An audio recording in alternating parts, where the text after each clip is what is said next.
ठीक है, तो पोएट जो है यही बताना चाहता है इसमें फर्स्ट में पैराग्राफ में कि जो लड़का है वो जब अपनी बॉल को खो देता है तो बॉल को खोने के बाद उसका क्या रिएक्शन है, पोएट उसको नोटिस करता है, वो देखना चाहता है। और वो देखते हैं कि वो क्या कर रहा है कि बॉल जो है, बॉल खुद मैरिली बाउंसिंग करती हुई जो है स्ट्रीट पर जाती है और फिर वहाँ से जो है वाटर में चली जाती है। No use to say oh there are other balls. An ultimate shaking grief fixes the boy as he stands rigid, trembling, staring down all his young days into the harbor where his ball went. I would not intrude on him a dime. Another ball is worthless. Now he senses his first responsibility. यहाँ पे आप जो है meaning लिख लीजिए पहले। देखिए, इसमें ग्रीफ का मतलब होता है दुख, सौरों को बोलते हैं, ठीक है।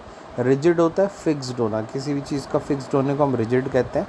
ट्रैम्बलिंग जो है ऐसा शेक होने के लिए कहते हैं, जब डर के मारे ट्रैम्बलिंग होते हैं उसको भी बोलते हैं।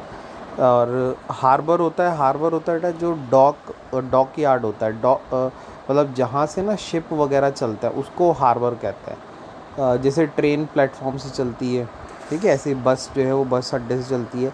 ऐसी जो शिप्स होते हैं, शिप्स जहाँ से चलते हैं उसको डॉक कहा जाता है या पोर्ट कहा जाता है, या फिर उसको हार्बर भी कहते हैं, ठीक है। सो वो हार्बर है वहाँ पर।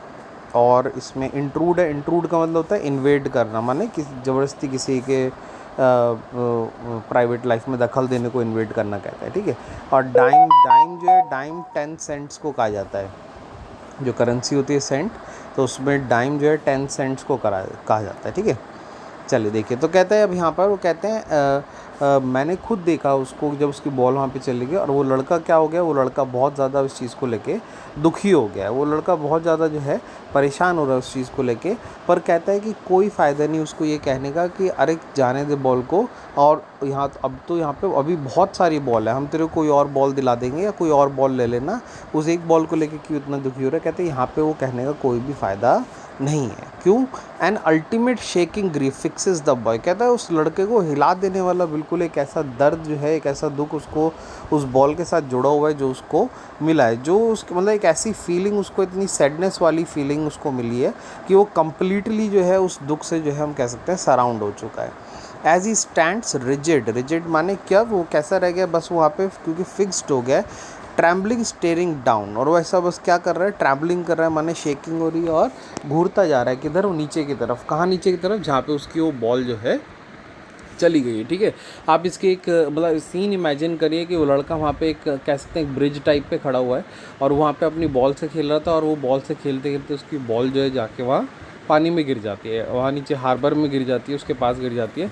और वो बेचारा क्या कर रहा है, वो बेचारा वहाँ पे ब्रिज पे आता है छोटा सा बच्चा, और बड़े ही मासूम चेहरे से जो है वो इधर बॉल की तरफ जो है देखता रह जाता है, और देख रहा है उसके खुद के सामने उसकी बॉल जो है वो पानी में गिर गई, और वो क्या नहीं कर पा रहा, ना वो उसको वापस ला सकता और ना ही वो उसके जो है उसको भूल पा रहा है, क्योंकि वो उसके जो मेमोरीज़ हैं वो उसके साथ जुड़ी हुई हैं, ठीक है। तो यहाँ पर हम कह सकते हैं कि वो कम्प्लीटली जो दुख से वो घिर गया था, वो क्यों घिर गया था, क्योंकि उस बॉल के साथ उसके क्या जुड़ा था, उस बॉल के साथ उसकी चाइल्डहुड डेज़ की जो है वो मेमोरीज़ जुड़ी हुई थी, जो कहाँ चली गई थी इस वक्त, जो इस वक्त पानी में बॉल के साथ चली गई थी। तो यहाँ पर पोएट क्या कहना चाहते हैं, यहाँ पे पोएट बताते हैं कि वो लड़का जो है बहुत ज़्यादा दुखी है इन चीज़ों को लेके, और वो ऐसा लॉस है उसको जिसको वो कभी भी नहीं भूल सकता, क्योंकि वो जो बॉल चली गई है वो पानी में, उसको वो क्या रिमाइंड करा रही है, वो उसको उसकी स्वीट मेमोरीज़ जो है वो बचपन की वो रिमाइंड करा रही हैं, जो क्या नहीं हो सकती, जो कभी वापस नहीं आ सकती। तो ये जो लॉस है, लॉस कैसा है, ये लॉस उसके लिए एकदम अनबियरेबल है, क्योंकि वो क्या हो चुका है, बहुत ज़्यादा ग्रीफ स्ट्रिकन है। ग्रीफ स्ट्रिकन मतलब कि बहुत ज़्यादा दुख ने उसको जकड़ लिया है। तो पोएट यहाँ पे यही कहना चाहता है कि अगर आप उस लड़के को ये कह रहे हैं ना कि लो थोड़े बहुत पैसे ले लो और जो है तुम दूसरी बॉल ले आना, तो कहता है कि ऐसा कहने का उस पर कोई भी फ़ायदा नहीं है। क्यों? क्योंकि जो उसको दुख है, वो दुख जो है नई बॉल या नए पैसे नहीं ला सकते। क्यों?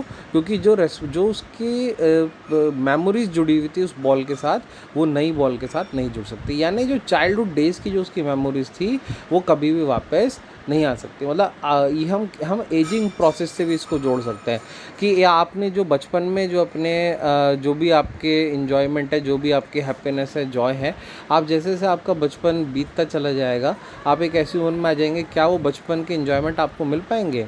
क्या वो बचपन के जॉय हैप्पीनेस आपको मिल पाएंगे? नहीं मिल पाएंगे। तो एक बार वो चले गए तो फिर वो चले गए, फिर वो वापस नहीं आते। जैसे कि यहाँ पर हमारे जो पोएट ने दिखाया कि उस बच्चे की जो बॉल चली गई फिर वापस नहीं आ सकती, बिल्कुल ऐसे ही वो चाइल्डहुड डेज जो हैं या वो चाइल्डहुड की जो आपकी हैप्पीनेस है, जो आपकी बिलोंगिंगनेस है, वो एक बार चली गई तो फिर वापस वो कभी नहीं आएगी। तो यहाँ पे पोएट यही कहते हैं कि अब सच में वो समय आ गया है जब लड़के को क्या करना चाहिए, जब उस बॉय को जो है वो उसकी रिस्पॉन्सिबिलिटी को समझना चाहिए। लास्ट लाइन में कहते हैं ना, now he senses first responsibility. तो कहते हैं अब सच में वो समय आ गया है जब लड़के को क्या करना चाहिए, जब लड़के को अपनी रिस्पॉन्सिबिलिटी को समझना चाहिए और उसको जो उसकी चीज़ें हैं उनकी जो है उसको देखभाल भी करनी चाहिए। ऐसा जो है पोएट अब कहते हैं। नाउ नेक्स्ट कहते हैं ना, world of possessions people will take balls will be lost always, little boy, and no one buys a ball back, money is external, he's यार